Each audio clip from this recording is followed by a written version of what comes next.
Greetings YouTube, Captain Machine here, back for another video. This is a bit of a travel log and a bit of a review and a bit of an update and a bit of a So let's get it all out of the way. I'm going to Furnace 2009, which is a role-playing convention in Sheffield. If you don't know what Furnace is, go through my past videos and you'll find me talking about it, and me actually, one of the videos actually talking at Furnace.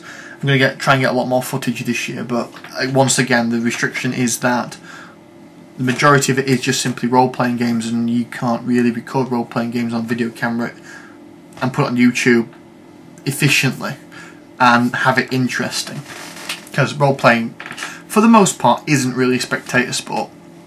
But I've elected to run one game this year, which when I first thought I wanted to run something, there was no slots left over. They said, look, we've run out of slots, no need for any more GMs.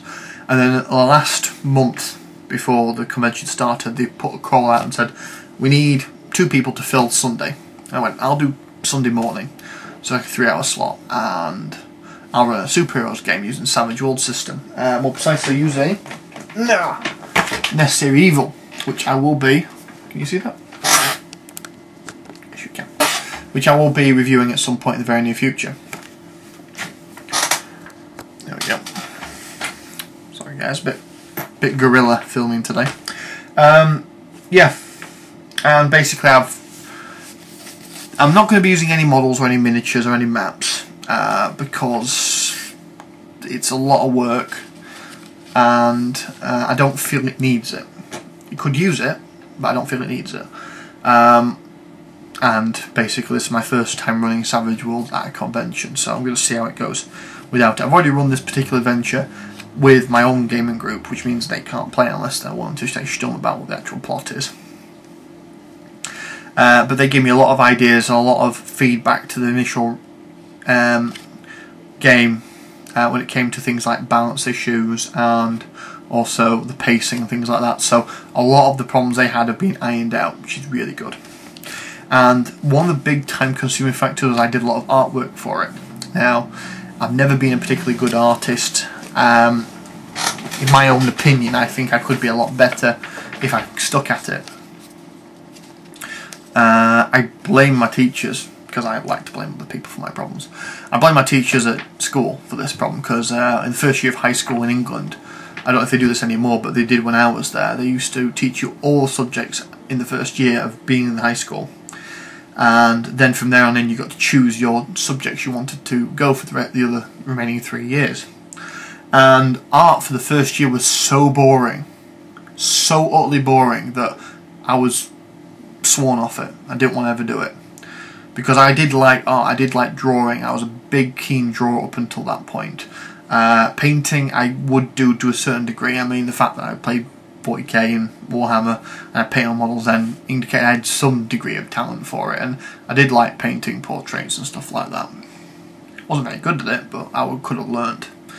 But I spent the vast majority of the first year, oh god I hate this bit, making a cushion with a flower design on it, which is textiles basically, and to me textiles is bloody boring, and you would achieve so little in the actual lesson because you had no interest in it whatsoever, that only a very, even though we spent like half an hour, was it half an hour or an hour? It was like half an hour per week from the majority of the year. Even though we spent that amount of time on this particular project, very few of us actually finished it. So that's why I don't do art, which is why my drawing skills, if I have any, which I don't really, are way behind. But I've got some artwork here which I want to show you, because there's no guarantee these are coming back with me. And I wanted, because comic books are so outlandish and the characters are so bizarre, that I don't think I could just describe them and give people their mind's eye. So I've drawn pictures for all the heroes and all the supervillains. This is a bit of a spoiler, but by the time you see this, the convention will be over. So, for my gamers, for my players, not so. So we've got, and a lot of these are blatant rip-offs as well. We have Triclops, there we go, there's Triclops, who fires laser beams from his 3 eyes in his faceplate. There we go. We have Timberwolf. Guess who he's made off of? There we go. He's got razor sharp claws. Sapphire. There we go. Who is a telekinetic and can move things using the power of her mind, maybe, I don't know. It's glowing energy field, kind of like the Green Lantern mixed with Jean Grey. Oh, this is my favourite. The Masked Avenger. The Masked Avenger. Yeah, I wonder who he's based off of. And was referred to in the playtest as Brick, but he's now called Block. Only because Brick is actually the name of the... well, Brick is the name of the pre-gen in Unnecessary Evil. I didn't want to blatantly copy it. And basically it's just a thing rip-off, basically a big muscly guy. And they're the heroes. And for the villains we have the metal-clad monster known as Sledgehammer. There we go. Got metal skin basically. These never got coloured, by the way, because didn't have time, and I'm not sure that I could do it justice by colouring them in. The blue spider, who has 6 arms and they all glow because he shoots beams from his hands. So not that much rip-off from Spider-Man. Now this is a rip-off of Carnage and Venom. This is Malice, who is an alien parasite which can brings out the most evil aspects of a person. Can also form blades and stuff with his suit. Slipstream, who's quite original actually. It's a teleporter and she uses a sword. So a bit like Nightcrawler from the Age of Apocalypse line.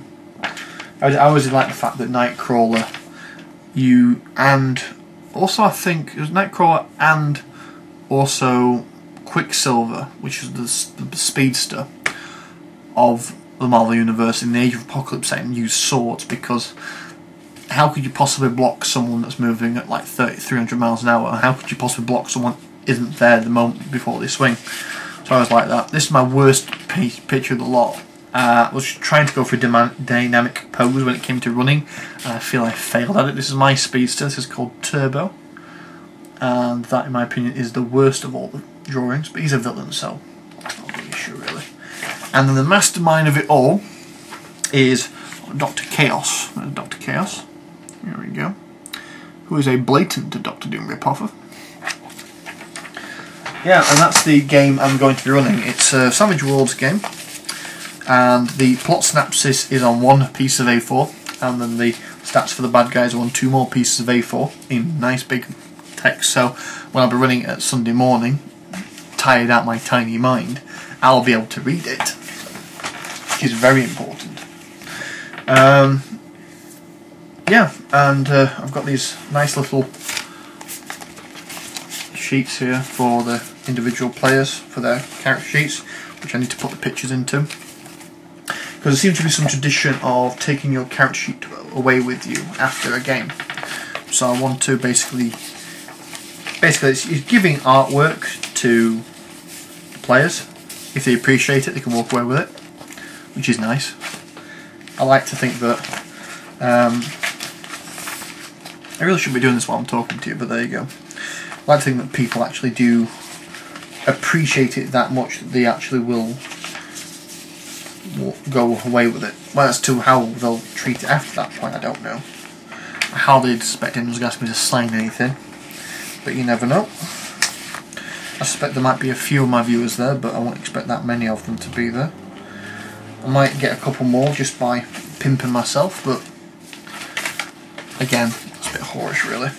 So I'm going to end the video here. I'm going to be taking some footage of the actual trip itself there, if I can, because the British Rail, or what used to be British Rail, I don't know what the different companies that run the rail systems in the UK, I don't know what actually the conglomerate name is anymore, but they're quite finicky about recording at their train stations, so I'm not sure if I can get any footage of that. But I've got Matt, the cameraman, who probably will be appearing in some of the videos, hopefully, to give his opinion on the thing. And also Paul of Cthulhu, who does the Yogsothoth podcast. I probably pimped him a fair few times. He's asked me to do a 5 or 10 minute review of the event for his podcast, which I immediately said yes, I will do it. And I'll be talking more about that in the future. So that's something to look out for. I will let you know when it goes up, when it's live, so you can actually tune in. There's no point telling you about it and then having to wait 2 or 3 weeks for it to come out, by which point you'll either forgot about it or lost interest. So yeah, 5 games, 3 on Saturday, 3 on Saturday, 2 on Sunday, 5 games in total, varying between 3 to 2 hours, 3 to 4 hours depending on the slot, and or a fantastic hotel which may take footage of things like that. So thanks for your time, guys. See you later.